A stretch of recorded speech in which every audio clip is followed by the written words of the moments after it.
asalaamaaleykum wa rahmatullahi wa barakaatuhu alxaaji Mbengue Diop ak Mame Ndokh TV mbokki jullit yi mbokki réew mi mbokki Tiwaawan bu ngeen gisee ki ma toogal tey xel yëpp day daw dem ci Cheikh Ahmadou Bamba Xaadimu Rasuul tabaarakallahu waaye nag di xaritu waa kër Cheikh Seydil Hadji Malick Sy rawatina ci kan Serigne Abdoul Aziz Al Amine mi toogoon ci jotaay ñëpp toog mu wax ni xale bu neex baat la ay woyam daf maa neex tabaarakallahu di ko xamante ni nag fii ci Tiwaawan ku ne xam na ni lépp lu waay xewle ci àddina Moustapha Mbaye ma nga fa teew wéttali si la def ak yow li nga xamante ni mooy lu baax muy waa kër Cheikh Ahmadou Bamba Xaadimu Rasuul muy waa kër Cheikh Seydil Hadji Malick Sy muy ci wàllu bànneex ak ci wàllu naqar fu mu foo woo Moustapha Mbaye mu fekk la fa moom nag moom bis bu rëy boobu nga xamante ni yàgg na koo def waaye nag mu ko daan defee kër Cheikh Mourou Ba waaye ren nag mu ñibbi ca këram fële ca bittiw tabaarakallahu ci wetu jàkka ji fi nga xamante ni ci ginnaaw hôpital bi ca deuxième route ba ca ginnaaw ci rang-rang boobu boo fa duggee rek laajte bittiw boo ñëwee ca jàkka ja foofu la koy defee bokk yi duñu sori dañuy bàyyi ki nga xamante ni mooy taalibi Serigne Bamba bi bëgg Seydi Hadji Malick ak njabootam ñu wax ko mu wax ñu programme ba nan lay demee Moustapha. asalaamaaleykum wa rahmatullah El Hadj ñoo ngi lay nuyu bu baax di la sant di julli ci Yonent bi alayhi salaatu wa salaam di sant Cheikhuna Ahmadul Khadim waaye di sant sunu bokk yi nekk fii muy njabootu Cheikh Seydi Hadji Malick di ziyaare sunu waajur wa sunu baay ba Serigne Abdoul Aziz Al Amine yal na yàlla dolli koy leer sama baay bu baax boobu. bis bi nag El Hadj dañ koy def muy bisu Seydina Muhammad alayhi salaatu wa salaam di ko ci delloo njukkal ndax tàggatu Seydina Muhammad bu wootee ni bis dama koy defal yonent bi war na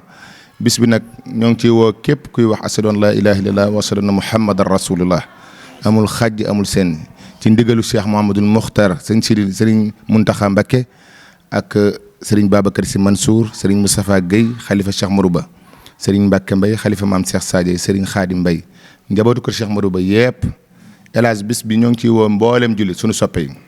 ren nag bis bi ñu ciy rendre hommage sunu baay bu baax sunu maam ñu koy wax Aline Badara Guèye Ndiaye nekk Baye Badou borom Soko Sak borom fii nga xamante ni mooy place bu rëy bi Aline Badara nag ku ne xam na ko ndax boo nee Soko Sak rek ku ne xel yëpp day dem ci Aline Badara. ci ak bëggam mbokk ci bëggam lu baax. bokk na ci opérateur économique yi njëkk ci Sénégal. kay mu nekk jàmbaar joo xamante ne kenn dootu ko fàtte moom lañ ci rendre hommage di ci rendre hommage sunu bayjur bu baax muy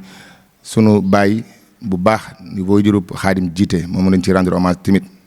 Baye Mor jiite di ci rendre hommage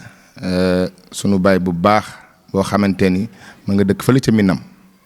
Baye Makumba Samb waaye di ci rendre hommage sunu yaay. yàq jéen di ko ñaanal sunu borom dolli koy leer El Hadj ñun ay nitu public lañu di tàggatu yonent bi ñëpp nu amal yiw place bu nu dem ñu bàyyi nu xel ngir yonent bi alayhi salaatu wa salaam. bu nu xëyee suba gi rek li ñuy dëkk a def mooy jàng alxuraan bëgg nañu jàng ay limu kaamil nag ñaanal Sénégal de yàlla def ci jàmm ndax ku nekk ci gaal da nga ñaan gaal ga mucc ndax bu gaal ga muccul doo mucc kon loolu la ñuy def jàng kaamil ay lim. ñaanal Sénégal jàmm ñaanal réew mi jàmm bi ci des mooy bu nu jàngee alxuraan ba pare dañuy bernde bu nu añee fa la ñuy bernde 5 heures la ñuy dugg ci bâche bi mooy mise en place bi 17 heures 18 heures ñu commencé cérémonie officielle bi. ñoo ngi ci woo waa Diourbel gépp nag di ci woo colonel Ousmane Faye sama xarit bu baax boobu ñoo ngi ko ci woo ñoo ngi ci woo bu baax Amadou Sow sama doomu ndey ñoo ngi ko ci woo ñoo ngi ci woo. mboolem koo xamante ni sunu soppe nga nekk Jurbel ñu ngi ci woo Souleymane Anbal borom bis bi ñoo ngi ko ci woo di sama xarit di kenn ci man waaye ñoo ngi ci woo képp koo xamante ni Moustapha mas na laa bëggal ci yonent bi ñoo ngi leen ci woo di ci woo ñëpp nag njabootu Cheikh Seydi Hadji Malick njabootu Serigne Touba bis boobu daal ñoo ngi ñaan ku ci ñëw yal na yàlla fat la te yàlla ku mu fat doo fanaan biti ci darajee Moustapha sallallahu alayhi wa sallam. jërë ngeen jëf mbokk yi. waaye nag du ñu wax ba jeexal te woowuñu les autorités de Tivaouane bu ñu ko waxee dañ ciy jiital le maire de la ville de Tivaouane ñu ngi lay woo ci bis boobu nga xamante ni bisub Moustapha Mbaye la waaye ñu ngi ciy woo l'infatigable Abdoulaye Ndiaye Ngalgou taalibe Serigne Abdoul Aziz Al Amine boobu waaye ñu ngi ciy woo Mamadou Diagne Sy Mbengue le président TBF directeur HLM jàmbaari fëkk tëdd jooju waaye ñu ngi ciy woo Abdou Ndéné Sall Seynabou Gueye Touré ñu ngi la ciy woo l'honorable député Yaya Diallo bàyyiwuñu kenn képp koo xamante ni nii rek autorité nga te xam Moustapha ci yàgg dem ci xew jàmbur yi waaye bàyyiwuñu benn nabi nag képp koo xamante ni tàggatu yonent bi sallallahu alayhi wa sallam nga ñu ngi lay woo ci le 16 décembre insha allahu rabbi fële ca bitiw lañ koy defee mbokk yi mu ngi noonu bis la boo xamante ni bisu yonent bi sallallahu alayhi wa sallam la bisu Serigne Bamba Khadim Rasoul waaye bisu Cheikh Sidi Hadj Mari la waaye nag bisu Cheikh Mourou Bëggee la ak njabootam kon ñu ngi woo ñëpp képp koo xamante ni yaa ngi ci dëkk bi ñu ngi lay woo nga ñëw le 16 insha allah rabbi fële ca bitiw ñu ngi leen di sant bu baax di leen gërëm jërë